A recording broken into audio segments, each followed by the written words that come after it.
الحمد لله الحمد لله الحمد لله الحمد لله تملأ الميزان.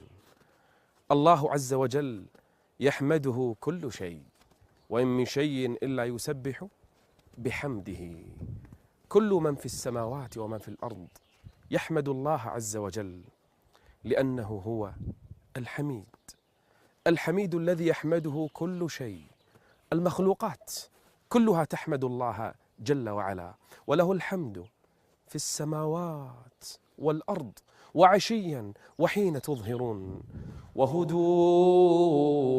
إلى الطيب من القول، وهدوا إلى صراط الحميد. الله عز وجل يحمد على كل أسمائه وصفاته. أسماؤه حمد له، صفاته حمد له، أفعاله يحمد عليها جل وعلا، أحكامه، شرعه، قدره، على كل شيء يحمد الله عز وجل. ولهذا أول ما تسمع من المصلي في صلاة الجارية كل صلاة يقول: الحمد لله الحمد لله رب العالمين.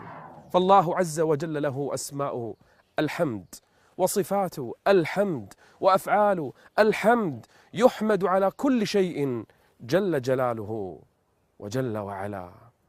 إذا قبض الله عز وجل ولدا لإنسان، لعبد من عباده، يرسل الملائكة وهو أعلم به، يقول: ماذا قال عبدي؟ قبضتم ولد عبدي؟ قالوا: نعم يا رب. قبضتم ثمرة فؤاده؟ قالوا: نعم يا رب. فيسألهم الله: ماذا قال عبدي؟ فتقول الملائكة: حمدك واسترجع، قال: الحمد لله، إنا لله وإنا إليه راجعون.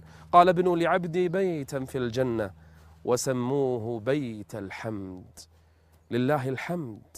الحمد لله ملء السماوات وملء الأرض وملء ما بينهما وملء ما شئت من شيء بعد. فالله عز وجل هو الحميد الذي يحمد، وهو الحميد الذي له أسماء وصفات الحمد جل وعلا.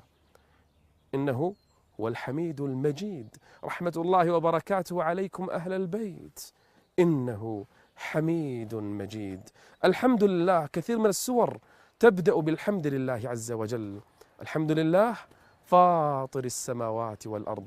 قبل النوم تحمد الله، بعد ما تستيقظ تحمد الله، بعد ما تأكل لقمة تحمد الله، تشرب شربة تحمد الله، ترى مبتلى تحمد الله. الحمد لله تملأ الميزان، بل تملأ الكون كله. فالحمد لله.